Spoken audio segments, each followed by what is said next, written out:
Vous aurez à prendre un temps pour méditer. Vous aurez à prendre un temps dans votre vie pleine de préoccupations pour être une bénédiction à d'autres gens régulièrement, car servir les autres est une partie majeure de la croissance du chrétien. Savez-vous cela?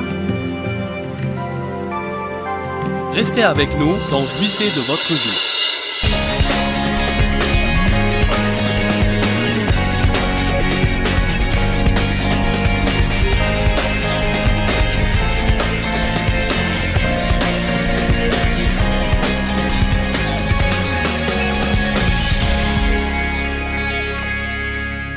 Être reconnaissant est vraiment un combat spirituel.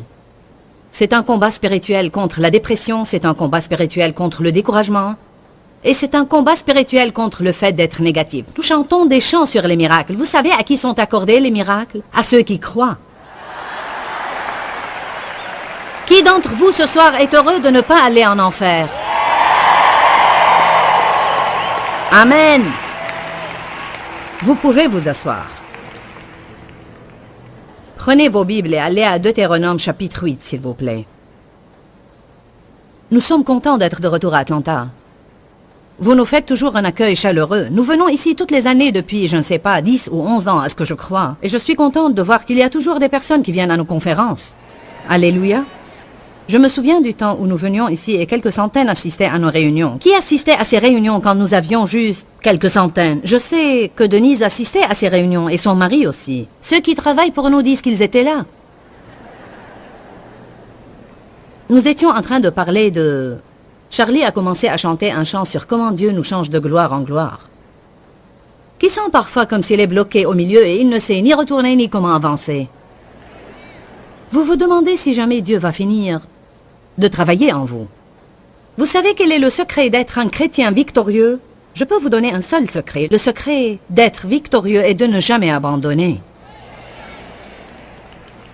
Si vous êtes bien décidé à ne pas abandonner, la Bible appelle cela diligence, elle l'appelle endurance, elle l'appelle ténacité.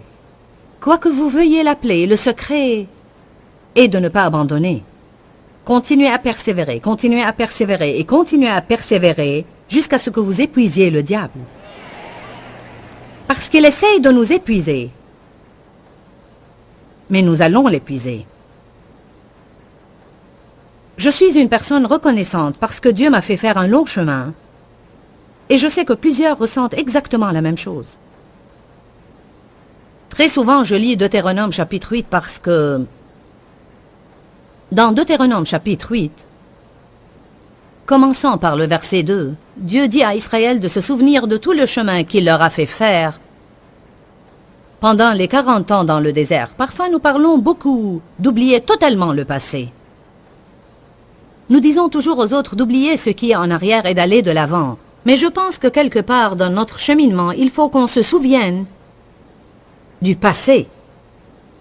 Car je crois que quand nous nous souvenons du passé et de certaines choses desquelles Dieu nous a sauvés, c'est vraiment ce qui fait naître la gratitude dans notre cœur, surtout si nous commençons à être un peu grognons pour quelque chose que nous n'avons pas, que nous prions pour avoir ou quelque chose que nous attendons que le Seigneur réalise dans notre vie. Une des manières les plus rapides de surmonter votre frustration pour quelque chose que vous n'avez pas est de vous souvenir comment c'était. Amen. Vous vous souvenez, Charlie et Gilles, du temps où vous serviez le Seigneur avec vos enfants dans votre caravane et vous chantiez ce que vous aviez à cœur à 20 personnes, 40 personnes, 50 personnes, et vous gagnez à peine assez d'argent pour acheter de l'essence et quelques repas et pour vous diriger vers l'endroit suivant? Pendant combien d'années avez-vous fait cela? 12 ans. Et n'ont pas cédé. Amen. Mais aujourd'hui, ils ont le privilège d'aller de ville en ville et de servir des milliers de personnes partout où ils vont. Mais vous savez quoi? Les gens pensent si seulement je pouvais être conducteur de louange dans une réunion pareille. Mais le problème est qu'il y a beaucoup de personnes qui souhaitent et qui n'agissent pas.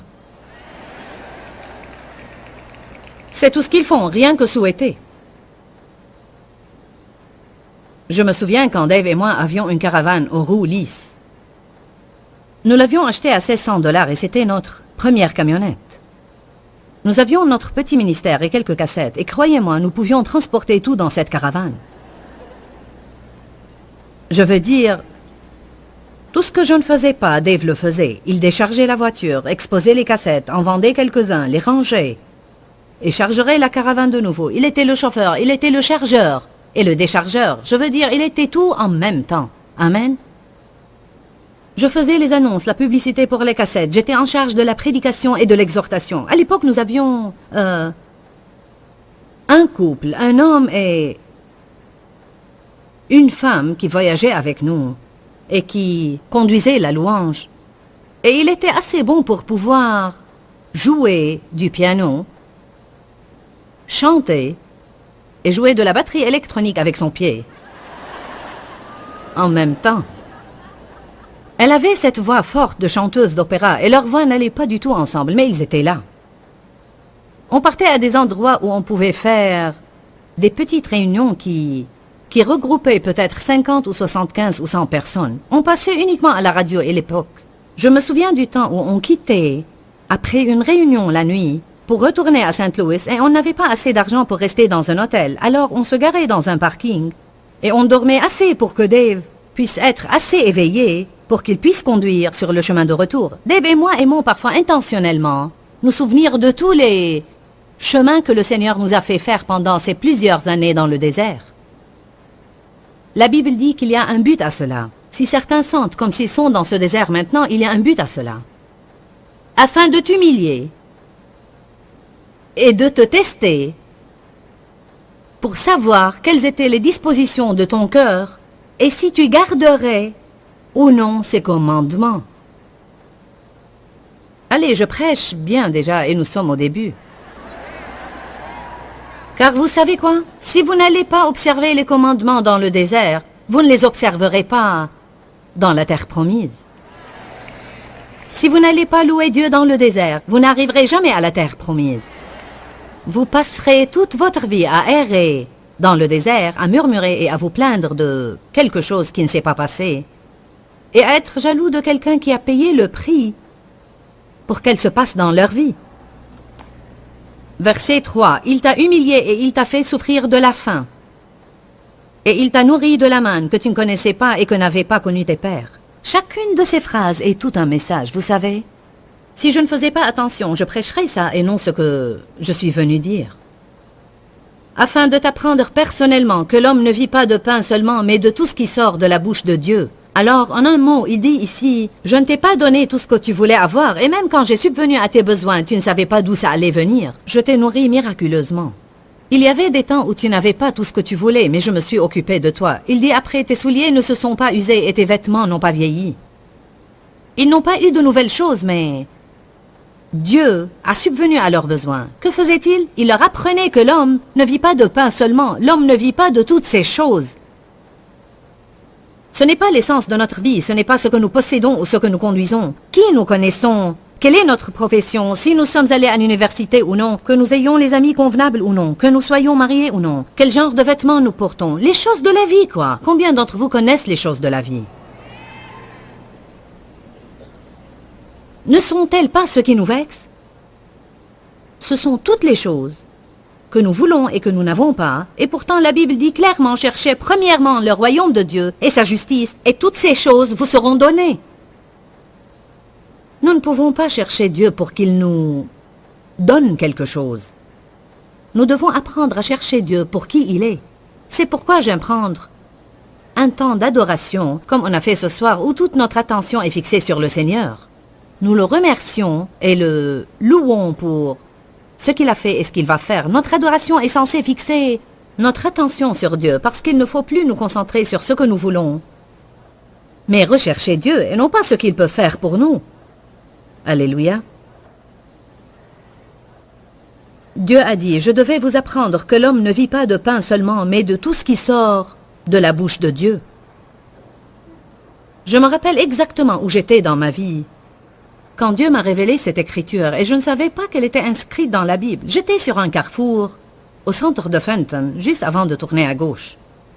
Je me souviens de cela, et j'étais très agacée, car j'avais ce grand rêve et cette vision, et peu de choses se réalisaient. Qui sait que quand on a un grand rêve et une grande vision, on n'est pas intéressé à ce qui est petit? Combien d'entre vous ne sont pas enthousiasmés pour les petites choses? Allez maintenant. C'est bien quand vous n'avez pas autre chose d'avoir un petit nuage comme la paume de la main d'un homme, mais parfois je ne m'enthousiasme pas pour cela, gloire à Dieu. Tout était peu. Peu d'argent reçu pour soutenir le ministère. Peu de réunions. Peu, et j'en avais eu assez de cela. Un jour, j'étais tellement agacée que j'ai dit, « Seigneur, je sais que tu pouvais faire ce que je te demande de faire sans que tu ne fasses aucun effort. Je ne comprends pas pourquoi rien ne se passe. Avez-vous jamais ressenti cela? Seigneur, je sais que tu pouvais faire ce que je te demande de faire et cela ne serait pas un problème. J'ai dit, tu n'aurais même pas à descendre de ton trône. Tu pourrais tout simplement regarder vers moi. Tout ce que tu dois faire est de regarder tout simplement vers moi. Ne peux-tu pas jeter un coup d'œil vers ici? Allez, je parle à quelqu'un ce soir. Rappelez-vous que je ne savais pas que Deutéronome, chapitre 8, 3 était là. Je veux dire, je ne savais pas ce que ça disait. Et le Seigneur m'a parlé dans mon esprit quand j'étais au feu rouge, juste avant de tourner à gauche, me plaignant du fait qu'il n'intervenait pas. Il a dit, « Je t'apprends que l'homme ne vit pas de pain seulement. »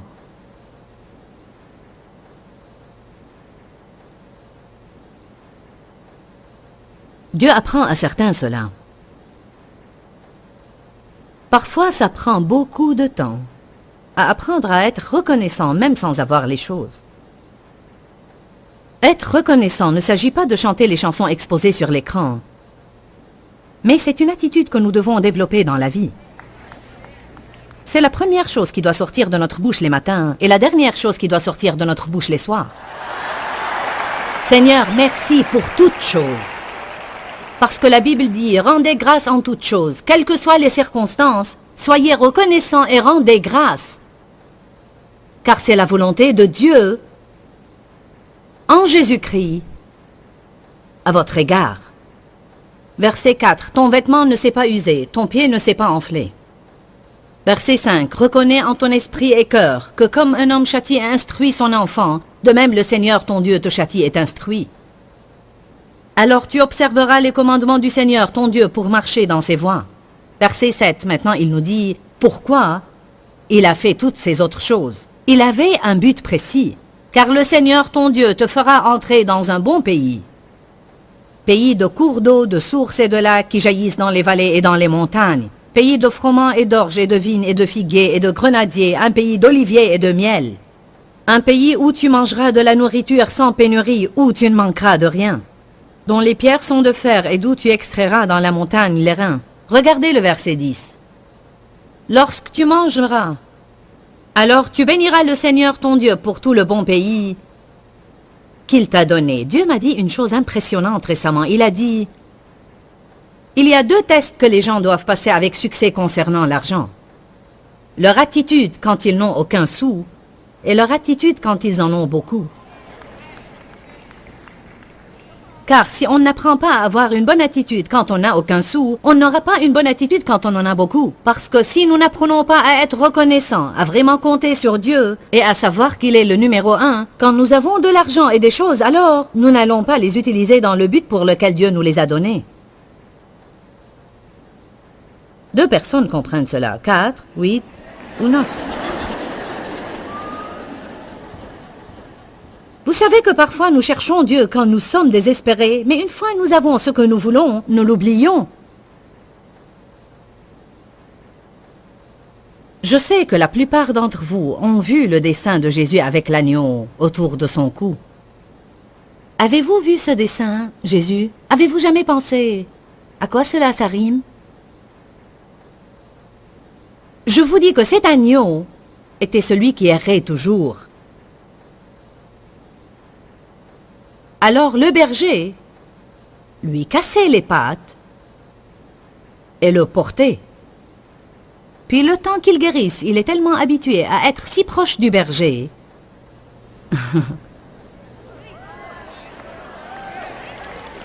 que quoi qu'il se passe après cela, il ne partira plus jamais.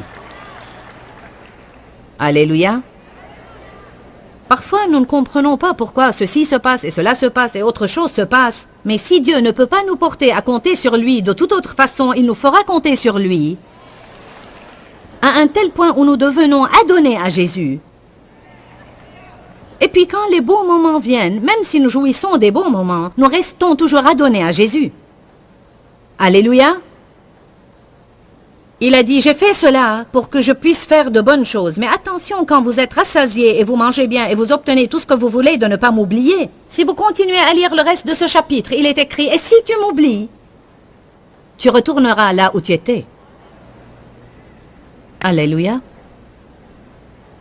Dieu fait des choses impressionnantes dans notre vie. Et vous savez quoi? Je vais dire une chose importante. Vous n'avez pas à comprendre tout ce que Dieu est en train de faire.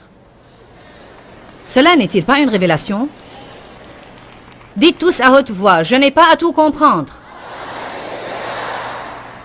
Tout ce que nous devons faire, c'est ne pas abandonner et continuer à persévérer.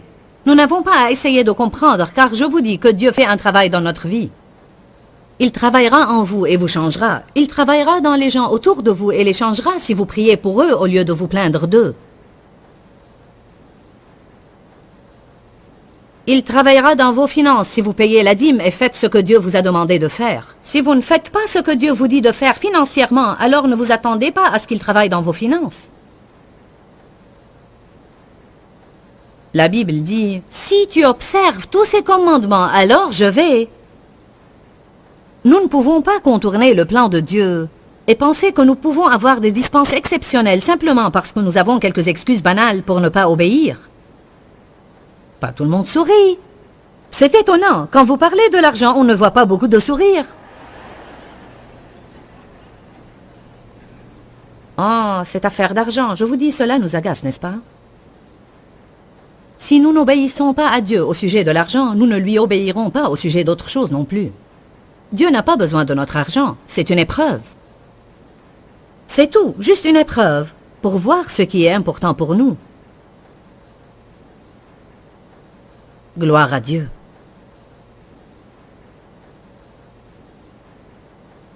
Je sais que Dieu a certainement changé ma vie et je suis reconnaissante et j'aime penser à toutes ces années dans lesquelles il m'a guidée dans le désert. Je me souviens du moment où je prêchais la prospérité alors que je conduisais une ancienne voiture. Je me souviens de la première réunion de la vie dans la parole que j'ai faite il y a 22 ans. La première réunion que j'ai faite il y a 22 ans, je n'avais même pas une tenue décente à porter et l'épouse de mon pasteur m'a donné un tailleur blanc qui était trop grand pour elle.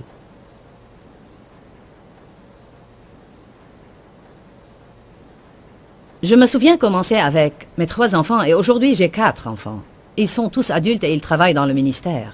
Bien non, en fait j'avais 4 enfants car aux premières réunions de la vie dans la parole, j'avais déjà Danny qui a aujourd'hui 22 ans. Je le portais sur ma hanche en me préparant pour aller à la réunion.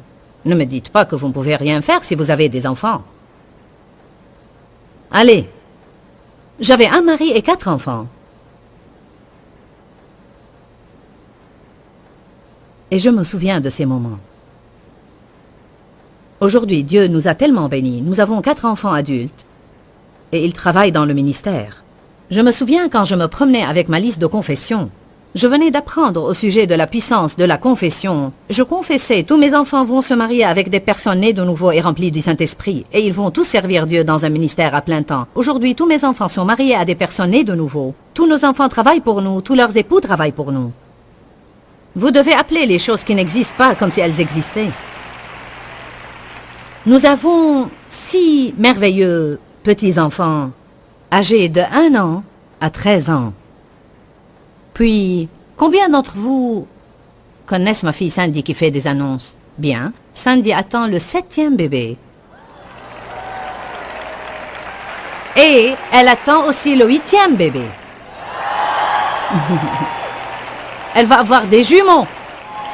Alléluia. Elle était en fait enceinte plus tôt dans cette année et a fait une fausse couche après 6 semaines. Et elle avait une si bonne attitude que Dieu a dit bonne attitude, alors une double bénédiction. Amen. Alors je veux que vous soyez encouragés ce soir, car Dieu a un grand plan pour votre vie. Je me rappelle quand Dave et moi avions de problèmes dans notre mariage, et aujourd'hui nous sommes mariés et nous sommes tellement bénis. Et quand je n'avais aucun sou, et aujourd'hui Dieu nous a rendus prospères. Je me souviens d'avoir vécu dans un petit appartement, et aujourd'hui nous avons une belle maison, d'avoir conduit une ancienne voiture, et aujourd'hui nous avons de nouvelles voitures. Si vous ne baissez pas les bras et vous n'abandonnez pas, vous arriverez au but. Amen. Mais vous devez être bien décidé à patienter et à persévérer. J'étais en train de penser à quelque chose dernièrement, et il se peut que je le partage avec vous dans un enseignement. Je pensais à ça beaucoup dernièrement. Nous parlons tous parfois du prix que nous devons payer pour être des chrétiens victorieux. Et je crois que je sais bien ce qu'est le premier prix. Vous savez ce que je pense que nous devons être prêts à investir plus que toute autre chose? Le temps. Le temps. Si vous voulez être des chrétiens forts, vous aurez à sacrifier du temps. Vous aurez à prendre un temps pour faire des choses comme vous le faites ce soir. Vous aurez à prendre un temps pour aller à une église où vous pouvez vraiment entendre la parole de Dieu et grandir. Vous aurez à prendre un temps pour prier et un temps pour lire la Bible et un temps pour étudier. Vous aurez à prendre un temps pour méditer. Vous aurez à prendre un temps dans votre vie pleine de préoccupations pour être une bénédiction à d'autres gens régulièrement, car servir les autres est une partie majeure de la croissance du chrétien. Savez-vous cela? Dites tous le temps. Le diable nous rend les choses de plus en plus dures aujourd'hui, car le temps semble être la seule chose que personne n'a jamais suffisamment. Il est plus facile pour vous aujourd'hui de donner votre argent que de donner du temps. Êtes-vous d'accord avec cela? Alors, si vous êtes prêt à consacrer le temps, et vous ne baissez pas les bras, je peux vous promettre que vous y arriverez. Écoutez-moi ce soir. Dieu ne fait point exception de personne. Ce qu'il fait pour l'un, il le fait pour l'autre. Il ne le fera pas exactement de la même manière qu'il l'a fait pour eux, mais Dieu répondra à vos besoins. Je remercie Dieu pour la puissance d'un nouveau début. Parfois, je ne crois pas que nous nous rendons compte combien cette bénédiction est impressionnante, que tous les jours, quand nous nous réveillons, c'est un tout nouveau commencement et nous pouvons oublier ce qui est en arrière et nous porter vers les bonnes choses en avant. Pour que cela se passe, il y a une certaine mentalité que nous devons avoir en fait, et c'est que nous devons être bien décidés à ne jamais abandonner. Voici ce que j'ai à cœur à partager avec vous à la fin de ce programme. 2 Timothée 1,7 nous dit « Dieu ne nous a pas donné un esprit de timidité, mais de force, d'amour et de sagesse. » Je me suis réveillée ce matin en réfléchissant à cette écriture-là. Nous avons tous des craintes qui essayent de s'opposer à nous à des moments différents et méditer sur la parole de Dieu chassera ces craintes. Dieu ne nous a pas donné un esprit de crainte, mais de force, et cette force nous permet d'avancer et de faire tout ce que nous avons besoin de faire, même si un sentiment de crainte pourrait être présent. Dieu ne nous a pas donné un esprit de crainte, mais un esprit d'amour, et l'amour signifie que nous pouvons toujours croire au mieux. Quand nous croyons au mieux concernant chaque situation, cela chassera la crainte. Dieu ne nous a pas donné un esprit de crainte, mais un esprit de maîtrise de soi. Encore une fois, si nous ne pensons pas à nos vies et nos situations raisonnablement et avec un esprit de maîtrise de soi, la crainte va pénétrer. Je veux que vous vous rappeliez, bien-aimés, que vous ne devez pas vivre dans la crainte. Dieu a un bon plan pour votre vie. Restez dans la parole. Que Dieu vous bénisse. À très bientôt. Dis-leur que je les aime. Dans ce livret, Joyce Meyer donne une révélation de l'amour de Dieu pour nous.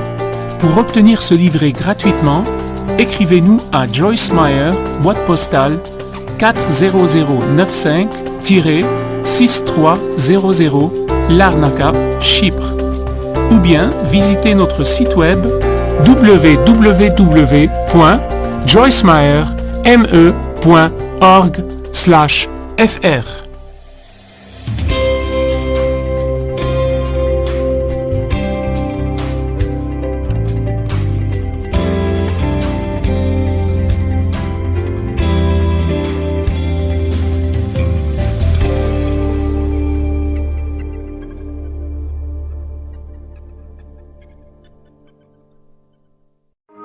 Ce programme est financé par les amis et partenaires du ministère de Joyce Meyer. Vous voulez que Dieu vous utilise? Eh bien, écoutez ceci. Dieu veut faire des choses avec vous avant d'en faire à travers vous. Amen.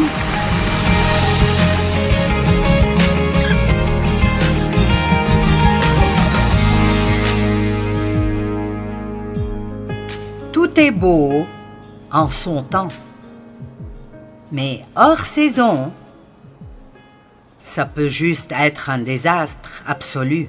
Il y a un bon moment et un mauvais moment pour tout sous le soleil.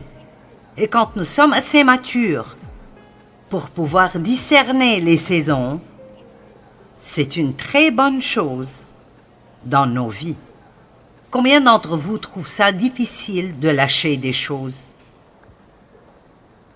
Je sais ce que vous ressentez. Eh bien, il y a des choses que je fais pire que d'autres. Vous savez, maintenant que je suis un peu plus âgée, j'ai dû abandonner certaines choses au bureau. La technologie est tellement plus avancée maintenant que ce serait stupide de ne pas laisser des jeunes s'en occuper parce que je ne la comprends pas et ça ne m'intéresse pas d'apprendre cela. Et je préfère payer quelqu'un pour le faire pour moi. Voici, mon téléphone ne fonctionne pas. Merci. Mon ordinateur ne fonctionne pas. Merci.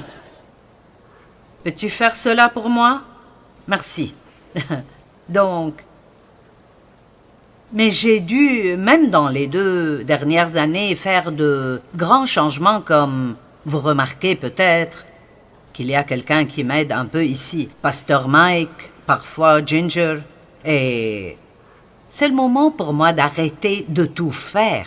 Parfois, vous ne pouvez juste pas tout faire et vous arrivez au point où vous ne pouvez rien faire bien. Et j'étais fatiguée. Et j'ai le droit d'être fatiguée parce que je fais ça depuis très, très, très, très longtemps. Et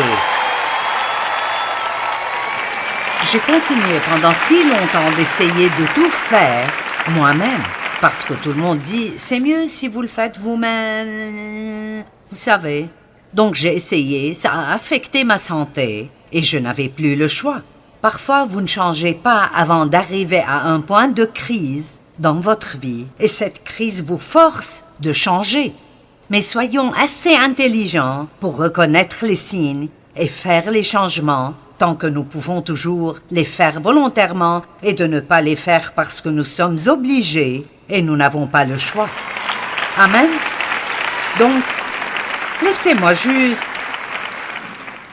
vous taquiner un peu. Combien d'entre vous n'aiment pas l'eau? Et je parle de combien d'entre vous n'aiment pas vraiment boire de l'eau. D'accord. Eh bien, s'il vous plaît, ne soyez pas offensés. Mais l'une des choses les plus stupides à faire est de ne pas boire d'eau. Vous savez pourquoi? C'est la seule chose qui nettoiera bien vos reins.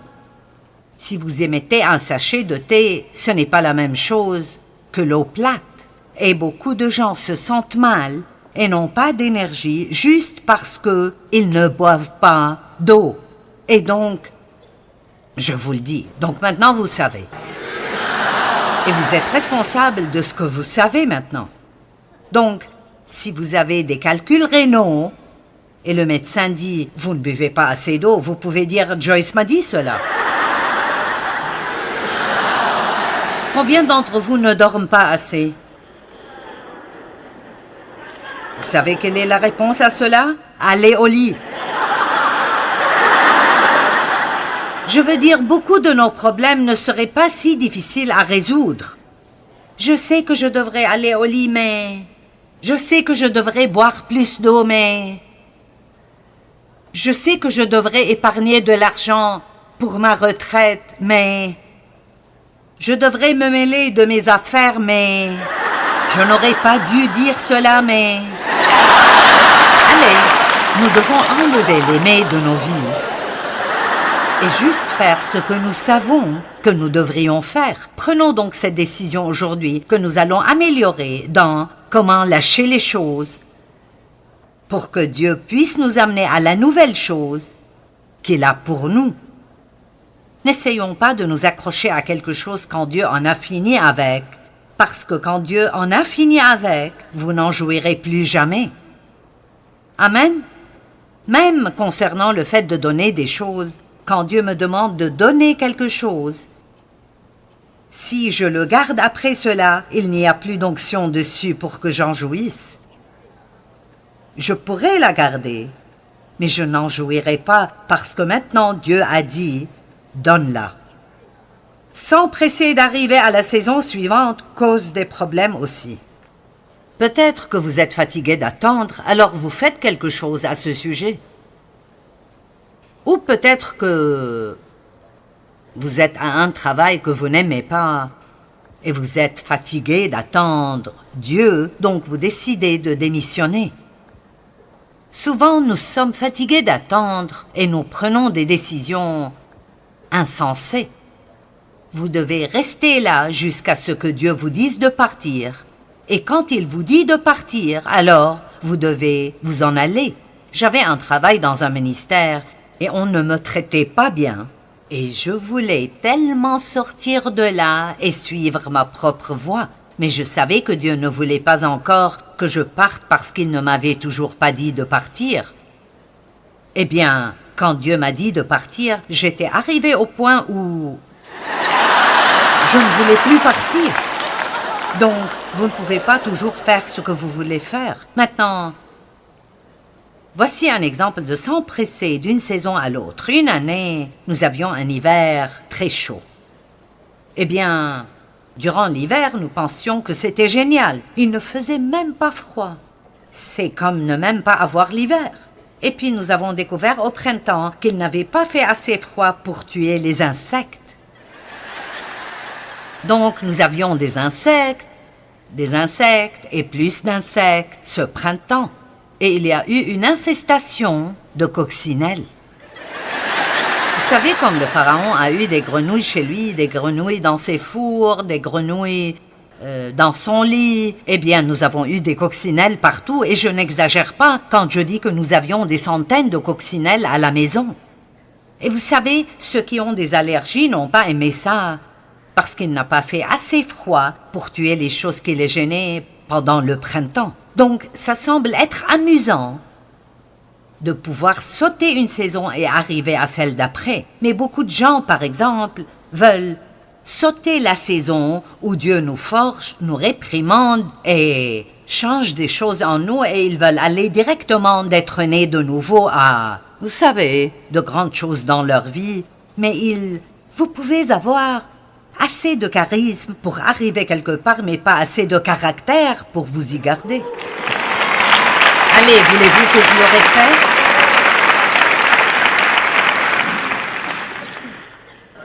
Quand j'enseignais à 20 personnes chez moi au salon, je pouvais prêcher alors comme je le fais maintenant. Et je regardais des prédicateurs à la télé et je me souviens d'avoir pensé « Je ne sais pas pourquoi Dieu me laisse coincé chez moi, je peux prêcher mieux que ça. » Eh bien, c'est pour ça que j'étais coincée au salon. Ce n'était pas que je ne pouvais pas prêcher, mais j'avais une mauvaise attitude. Allez, je vous parle. Vous êtes peut-être là à penser, eh bien, j'ai posé ma candidature pour faire partie de l'équipe de louanges et ils ne m'embauchent pas et je peux chanter mieux qu'eux. Eh bien, avant de changer d'attitude, vous resterez là où vous êtes. Parce que Dieu s'occupe plus de notre attitude et de notre caractère que de ce que nous pouvons faire pour impressionner les gens. Donc, si vous êtes vraiment doué et vous ne comprenez pas pourquoi Dieu ne vous utilise pas, vous devriez vérifier votre caractère. Demandez-vous, comment est-ce que je traite les gens?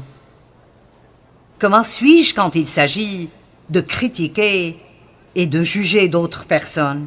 Voilà les choses qui sont importantes pour Dieu. L'homme regarde l'extérieur, mais Dieu regarde le cœur. Amen. Et c'est pourquoi parfois Dieu utilisera quelqu'un et vous ne pourrez pas comprendre pourquoi il choisirait cette personne. Parce qu'elle n'est vraiment pas impressionnante du tout. Mais Dieu sait qu'elle a un cœur d'or. Notre vie intérieure est plus importante que notre vie extérieure. Écoutez, si nous passons autant de temps à être spirituellement prêts à sortir, au lieu de changer nos habits 5 fois et de nous mettre 1 kilo de maquillage. Allez, peut-être que je devrais parler à ce côté.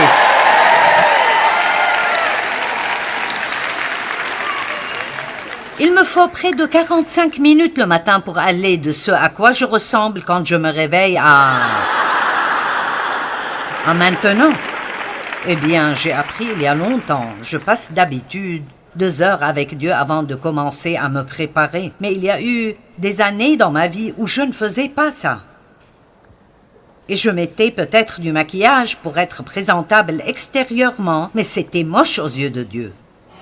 Bonjour. Qu'importe combien les gens pensent que vous êtes beau au travail, Dieu regarde notre attitude, comment nous traitons les gens, comment nous parlons aux gens, comment nous parlons des gens. Et vous aurez des saisons dans votre vie où Dieu vous fera passer par des choses difficiles.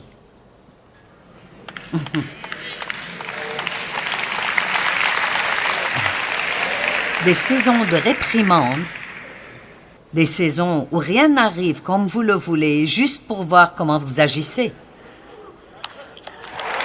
Allez.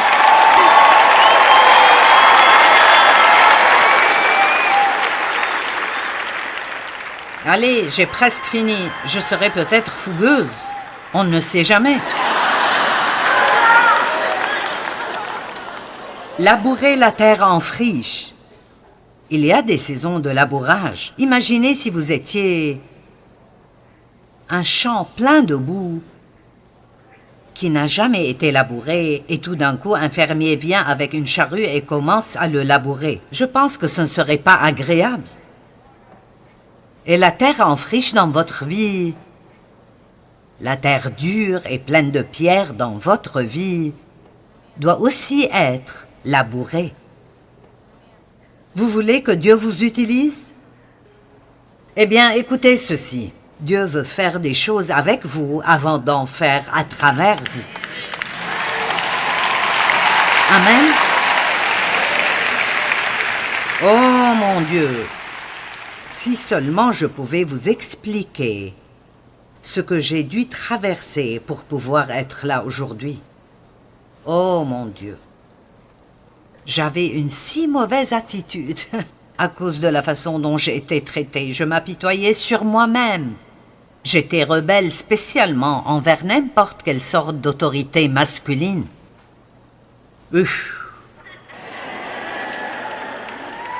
Et Dieu a juste continué et continué et continué et continué et continué. Et vous savez quoi? Je ne comprenais pas pourquoi Dieu ne m'envoyait pas dans le monde.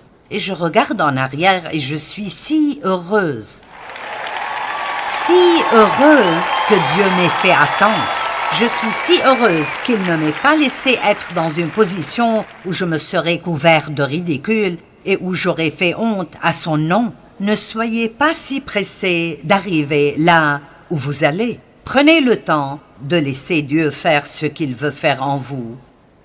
Et quand le temps viendra, il pourra faire quelque chose à travers vous. Mais votre maturité spirituelle est beaucoup plus importante que d'être sur une plateforme quelque part à partager votre don. Amen. La saison du labourage. Quand vous mettez la main à la charrue, la Bible dit dans Luc 9, 62, « Quiconque met la main à la charrue et regarde en arrière n'est pas propre au royaume de Dieu. » Quand vous travaillez dur, ne pensez pas à combien c'est dur, pensez à la récolte. Amen.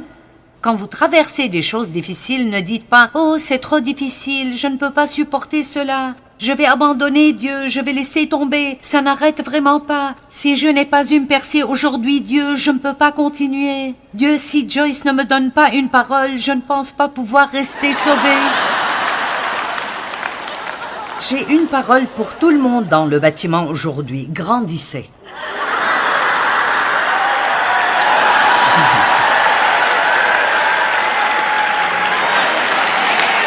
Et je le dis à moi-même aussi. Et je ne vous dis jamais rien que Dieu ne m'a pas dit à moi. Amen. La Bible dit que nous devons labourer dans l'espérance. Et l'espérance est une attente que quelque chose de bien arrivera avec vous à n'importe quel moment. J'aime cela. Nous devrions vivre avec une telle attente. Et quand les choses sont difficiles dans nos vies, nous devons traverser cela avec l'espérance. Nous devons dire « Toutes choses concourront pour le bien ». Ceci arrive pour une raison. Je ne sens peut-être pas que j'en ai besoin, mais Dieu fera marcher cela pour mon bien. Ceci m'aidera à grandir et à maturer. C'est de l'expérience que je pourrai utiliser plus tard dans la vie. Amen. Il n'y a rien de meilleur que l'expérience. Vous savez, vous croyez ce que je dis parce que vous savez que j'ai traversé les choses dont je vous parle maintenant. Je n'ai pas juste acheté un livre de sermons et je n'invente pas ces messages. J'ai vécu ces choses.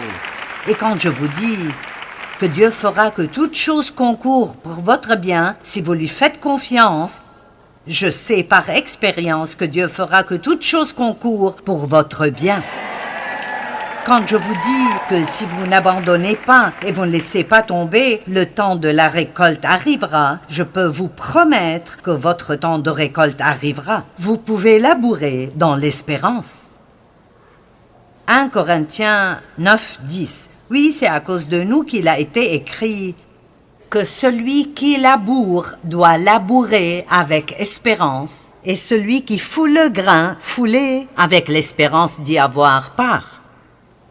J'aime ça. Quand la terre en friche est en train d'être labourée, ce n'est pas très amusant. C'est difficile. Apprendre comment obéir à Dieu est difficile, mais quand vous apprenez comment promptement et rapidement obéir à Dieu, la vie devient belle. Belle. La réponse à tout problème est de découvrir ce que Dieu dit et de le faire. Osée 10, 12. Semez selon la justice, moissonnez selon la miséricorde, défrichez-vous un champ nouveau, il est temps de chercher l'Éternel, jusqu'à ce qu'il vienne et répande pour vous la justice. Ça veut dire, préparez-vous pour des bénédictions. Peut-être que maintenant, votre terre en friche et que vous êtes en colère contre quelqu'un et vous ne laisserez pas tomber. Combien de personnes ici aujourd'hui ont besoin de pardonner à quelqu'un?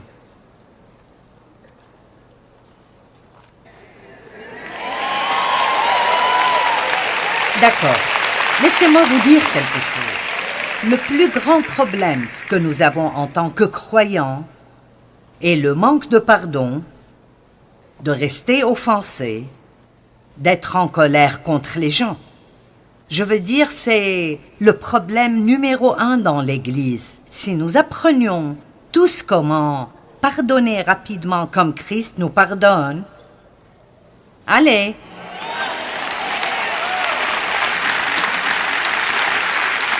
Qu'est-ce qui arriverait dans le monde si les chrétiens commençaient à s'aimer l'un l'autre? Wow! Imaginez cela. Alors notre autocollant voudrait peut-être dire quelque chose. Mais tant que tout ce que nous avons est des choses qui pendent de partout, qui disent « je suis chrétien », tout ce que nous faisons est nous faire regarder. Donc, si vous mettez un autocollant sur votre voiture, respectez la vitesse limite et n'insultez pas les gens.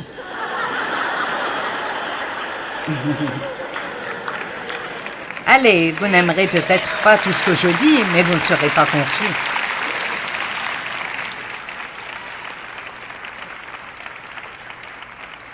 Allez, c'est le moment de pardonner. Il est temps de lâcher prise. Il est temps de dépasser et de continuer votre vie. Eh bien, tu ne sais pas ce qu'ils m'ont fait. Non, je ne sais pas ce qu'ils vous ont fait, mais je sais ce qu'on m'a fait. Et je sais ce qu'on a fait à beaucoup d'autres personnes. Et je sais ce que nous avons fait à Jésus.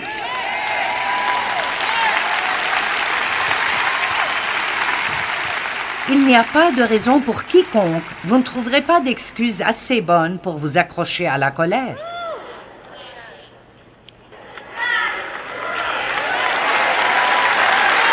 Allez, vous ne pouvez pas trouver d'excuses. Tu ne sais juste pas. Mais vous voyez, ce qui vous est arrivé est important. Mais écoutez bien, quand vous pardonnez, vous ne faites pas une faveur à votre ennemi, vous vous aidez vous-même. J'ai écrit un livre sur le pardon et je l'ai appelé « Faites-vous une faveur et pardonnez ». Nous nous aidons nous-mêmes quand nous obéissons à Dieu. Tout ce que Dieu nous dit de faire, vous dites « Mais je ne peux pas dépasser ça. » D'accord, peut-être que vous ne pouvez pas dépasser vos émotions, mais je vous dirai ce qui arrivera si vous commencez à prier pour les personnes contre qui vous êtes en colère et voyez combien vous pouvez les haïr. Allez, commencez à prier pour eux tous les jours. Priez pour qu'ils soient bénis. Priez pour que Dieu les bénisse. Et s'il y a quelque chose dont ils ont besoin et vous pouvez remplir ce besoin, allez remplir ce besoin. Même si votre chair trouve cela dégueulasse, allez et faites-le. Parce que c'est comme ça que vous brisez la puissance de Satan dans vos vies quand vous commencez à agir comme Jésus. Amen. Si vous êtes le pasteur d'une église locale et quelqu'un que vous avez fait grandir dans le Seigneur, prend la moitié de votre congrégation et fait une église au coin de la rue, achetez-lui un système de ce nom. Allez, l'amour ne périra jamais. La haine, le ressentiment, l'amertume périront toujours, mais l'amour ne périra jamais. Dieu nous a donné une arme comme aucune autre, et c'est l'arme de l'amour. Et non seulement cela, c'est vraiment amusant. C'est amusant de rendre le diable furieux et de le faire vous regarder aimer quelqu'un qui vous a maltraité. Houhou! Dans quelle saison êtes-vous maintenant? Ou est-ce que Dieu vous enseigne à être moins égoïste? Pas de réponse, d'accord. Et à propos d'être plus discipliné, ou de se débarrasser des dettes, vous devez arrêter de sortir votre carte partout où vous allez. C'est si amusant de dire « mettez-le sur mon compte ». Mais la facture vient. Amen. Est-ce que Dieu vous dit que c'est le moment de vous occuper de votre santé et de prendre soin de vous-même? Peut-être que Dieu vous dit d'arrêter de manger des saletés tout le temps. Ne combattez pas les saisons de votre vie et rappelez-vous ceci. Ne pensez pas pouvoir toujours faire ce que vous avez toujours fait, parce que les choses devront changer. Et quand elles changent, ne résistez pas. Ça vous rend juste misérable si vous résistez.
khắp phương trời vẫn nhớ tới quê hương.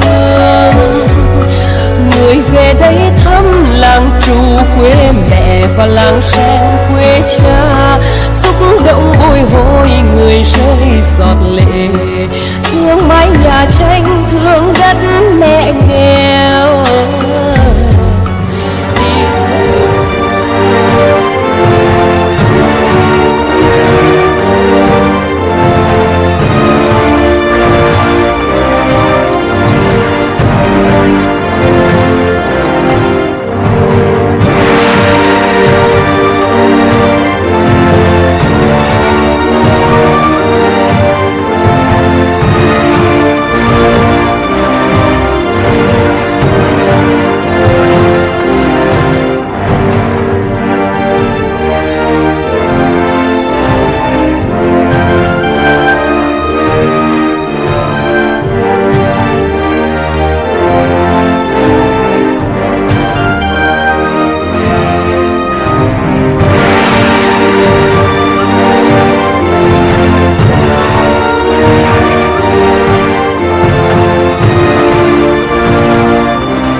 Thank